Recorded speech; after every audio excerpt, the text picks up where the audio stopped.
Thank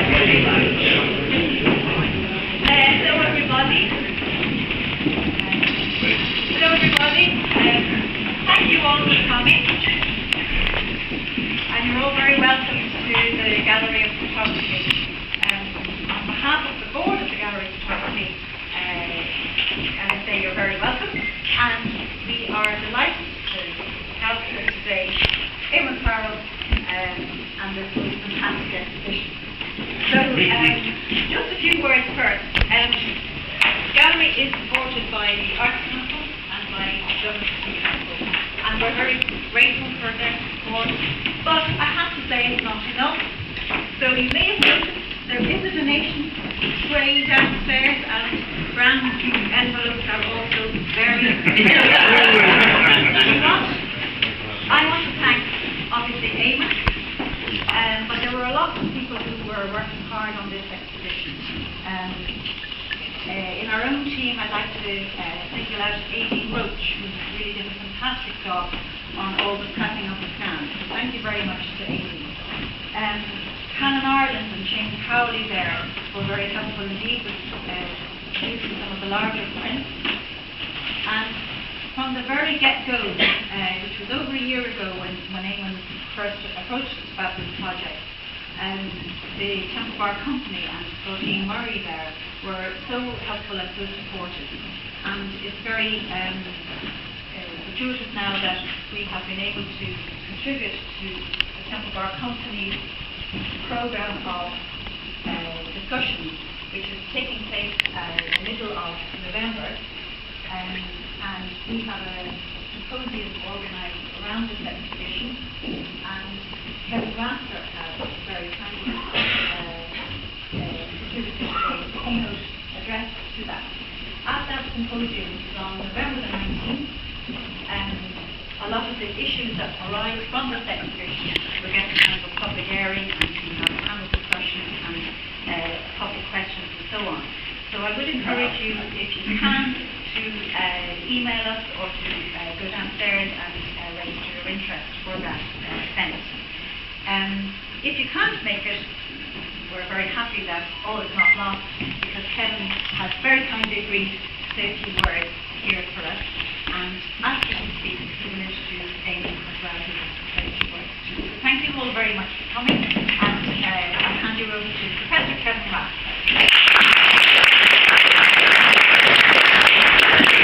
Thank you very much. I don't think there's ever been a social occasion with so many cameras in the room. Photographers not working but still taking photographs. Where's he gone? Very pleased with Eamon asked me would I say a few words here this evening. We don't know each other personally, but we feel as if we know you for a long time, because my former life as a journalist, and those who would have been in the room who are journalists, you turn up the case and the photographers are there, and Eamon would have been at every event that I was probably at as a political correspondent.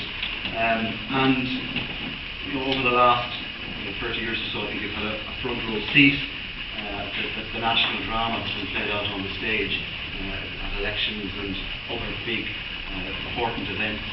And you know, there's one part of your collection here this evening. It's the Greatest Hits Volume 1 in many ways. And I think I would describe, you know, Eamon as a photo journalist as much as anything else. And these photographs are very much what you describe as journalism with memory.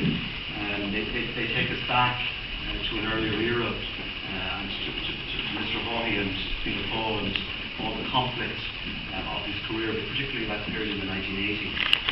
And most of the photographs you can see on the walls here and upstairs are from that very divisive period in Haughey's post-Trump crisis comeback period. And having secured the leadership of Fianna Fáil, he found himself leading a divided party. And one which was very much divided on a single issue, which was his fitness to lead. And the images they're about that historical period, but they're more than history. They were captured by this man, and they're still, I think, very much part of the now, very much contemporary. And that's because we continue to reassess and reinterpret Charles Haughey's controversial, contradictory political career and his contribution to the modern Ireland. It was Colm Tóibín who wrote in 1992, just shortly after Haughey had left power and settled into what he thought was going to be a tranquil retirement, that as a young, brash, ambitious minister in the 1960s, how he, I suppose, attained a reputation for being caring and cultured. As Minister for Finance, who looked after the old, the man of the arts, who looked after the artistic community. That was just after he retired, and we know the narrative, the tribunals, and all the revelations. So I think to Colm Tóibín's caring and cultured, we can now adjoin the word corrupt. And those revelations which came in Haughey's retirement period, I think added very new dimension to these photographs. And that's why I say they're not just about the past, they're very much about the now. And we can re-evaluate the subject matter by looking at these sequence of photographs arising from the turmoil of the 1980s, but in light of what we know from the revelations, the media revelations, the tribunal revelations of the 1990s. And I was in here last week with Tanya and her colleagues looking at some of these photographs when they were on the floor, and you've done a fantastic job just mounting them, the lighting, everything was brilliant. So this one in particular, this photo here, I think makes my point. Here is Haughey in June of 1989. Power possibly just after that election when he thought he was going to win an overall majority. That power maybe losing grip on power. At the time, so looking at that photograph was about a man who was losing political power. But if we look at it now in light of what we now know, it's also, he's thinking about the bank debts, he's thinking about the loans, he's thinking about his ability to continue his lifestyle. The tribunal revelations allow us to re-evaluate that photo and others, and I think that's what's really powerful about this particular exhibition and the sequence of photographs. If I could point out one other photograph just here from Haughey's political career. His career commenced as a TD in 57, but in large part it was played out in front of the cameras and the television cameras in the television studios. And I suppose himself and Gareth Fitzgerald were very much they were the first generation of political leaders who were part of television politics. And this is the first ever televised Leaders Debate. Brian Farrell in the background poised to ask his questions. But I think what the photo does, and the photograph also does, is the reminder of those great electoral contests between Gareth Fitzgerald and Charles Haughey in the 1980s. And the 1980s wasn't just about the contested internal politics of the ball, it was also about the great battle in terms of national politics between those two men. That photograph in particular, for me, captures that particular period. It's been written that at the heart of good and great photojournalism is reporting the human experience accurately, reporting it honestly, and also reporting it with an overriding sense of social responsibility. And I think all of those qualities are found in the collection of photographs in this exhibition. And I think the strength of great photojournalism is that the image, we see it and we know the subject matter, but we also feel it. It's the emotion. And this man in particular, Mr. Haughey, generates a huge degree of emotion in all of us, and it's that contested view of him. And I think Eamon Farrell's photographs engage our emotions because they are powerful depictions of those events, those moments, and of this man who made our news and I suppose has contributed to our political history. But I think I think they're very much of the now. So congratulations to the Gallery of Photography, congratulations to Eamon. I think if I could maybe finish by asking you maybe just to raise your glasses, another glass, and toast the man himself and say congratulations.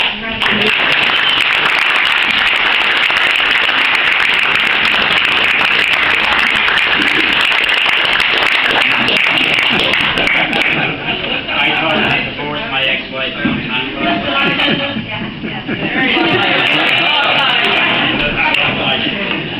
Obviously, I didn't succeed. First of all, thanks to everybody.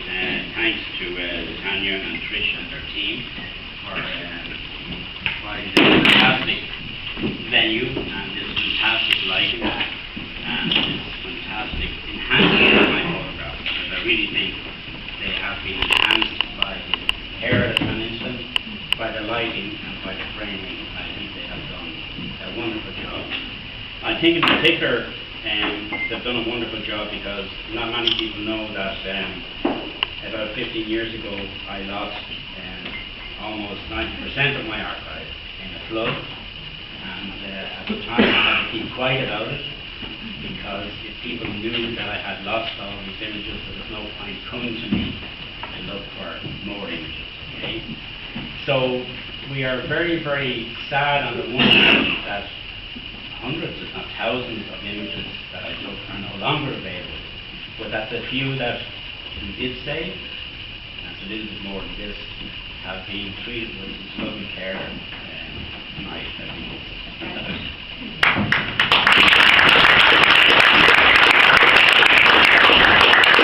I want to say thanks to Kevin. I got a preview of the speech there 2 nights ago, and it was had a very bad night because my head was too big for the pillow. But I do appreciate his words, and I do appreciate that there is an understanding that photojournalism is a little bit more than just taking photographs.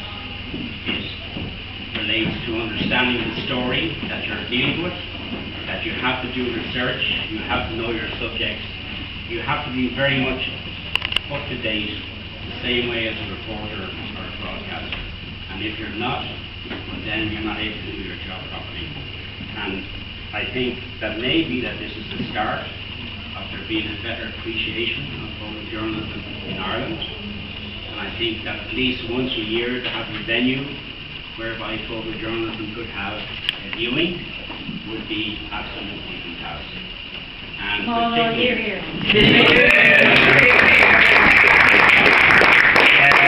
this exhibition itself, in this room, it's basically general coverage from 1982 to 1992 or 93. And it kind of reflects my interaction with Charles Haughey over that period of time. Upstairs, you will see that there's particular attention being paid to 1983, and particularly January and February 1983, when some people think, including myself, that democracy was quite a bit under threat, and that there were implications for our future that basically many people perhaps today don't understand how difficult that period was, and that you were dealing with people who maybe had a sense that they were entitled to power whether they got elected to power or not, and also that they were entitled to enrichment and financial enhancement whether they had earned that money or not. And I think that particular period, when I was covering it, I was conscious of the fact that from my point of view, and not all commentators agree, that we were perhaps in the greatest danger to democracy that we had been since the foundation of the state. I first came across Charles Haughey when I was a 14-year-old messenger boy, in the sense I didn't meet him, but in the workplace he was being spoken about. And he was being spoken about as someone who had managed to do well for himself, and the question was, would you vote for him or would you not vote for him? And the general conversation was that if he can do well for himself, well then he can do well for us, so probably we should vote for him. For quite a while he kind of disappeared from my view, and the next time I came across him was when I was working with a homeless agency called the Dublin Housing Action Committee, and I had only seen him on television. And at that time it was black and white television, and all these politicians really looked big and they looked powerful. They all had their shiny motor suits. And one day, with a lot of other people, I ended up in the district court. I was charged with conspiracy. And when I was brought up from the cells, there were 2 men sitting beside me, and they were in motor suits. And when their names were called out, it turned out that they were Charles Haughey and Neil Blaney. It was the first time I realised that Charlie was probably only about 3 inches taller than me. 6'6" that he looked on television. After that, it was quite a while before I came into contact with him as a journalist. But when I did, I realised that the thing that you had to do with Charles J. Haughey was not be intimidated by him, that you had to look him in the eye, you had to give him a very hard and firm handshake, and let him know that you were not going to be cowed by him. And if you did that, you could have a certain positive relationship with him from a professional point of view. But if you allowed him to intimidate you in any way, like a lot of ministers unfortunately did, well then your life was going to be very, very miserable, and you were going to be shouted at, barked at, and made to feel inferior. I was very lucky because that period was great to be a photographer. It was great because you were dealing with people of stature, you were dealing in a political situation where there wasn't as much control as there is now. The people who actually are the spin doctors that we're all used to in controlling situations and controlling images were a lot less, in control. They allowed you a lot more freedom than you have now. And as a result of that, you were able to get the type of pictures that I got here. Trying to get these type of images today would be a lot more difficult. And thankfully, and I meant to say this earlier, that one of the people who was in control, but understood it didn't have to be tight control, was P.J. Mara.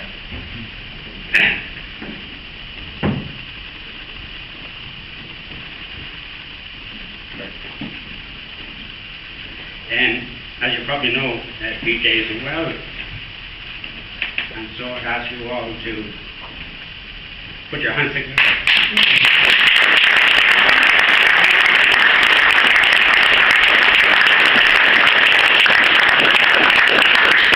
Finally, in relation to Charles Haughey, there was funny times and there was tough times. And to give you an example, I suppose I have to, of Charles Haughey and how he dealt with him. I always called him CJ unless he was a teacher. And one day I got word that he was going to be available to have a picture taken on a Saturday for the Sunday Tribune, but that he was going to be with a team of American footballers, Irish guys playing American football. And so I went down to Fairview Park, and this had all been arranged by PJ beforehand. And so I went down, the footballers were there, and then the car pulled up and Charlie got out. And so I had a few pictures of him throwing the ball around, and he was being very cooperative. And then I thought I'd go one step further, and I said, Mr. Haughey, I said, would you mind putting on a helmet? And so he usually said, so I went over and he said, if you want to perform in SEAL, we can go to the fucking SEAL. To give you an idea of, there's a picture as you come up the stairs, and it's a cabinet meeting. And it was the first meeting, it was this cabinet meeting here, it was the first meeting, I think, of 1977. I think it was the first time to be back in power for 4 years. It was the first cabinet meeting they were having, apart from the functionary one they have up in Arsenukron. And there was a few photographers there to take pictures of the cabinet. And usually you're on the other side of the table. And again, I heard, come here. So I went over and I bent over him and I said, yes. And he said, would you not give up that old socialism? He said, look at them. I'm talking to pile and they're all fucking terrible. And he was talking about looking at them was the other cabinet minister, who, as usual in these occasions, led on they didn't hear a word. So that was Charles Haughey, an enigma, the good and the bad, the nice and the terrible, and I did my best to capture some element of it, and I hope you can enjoy it.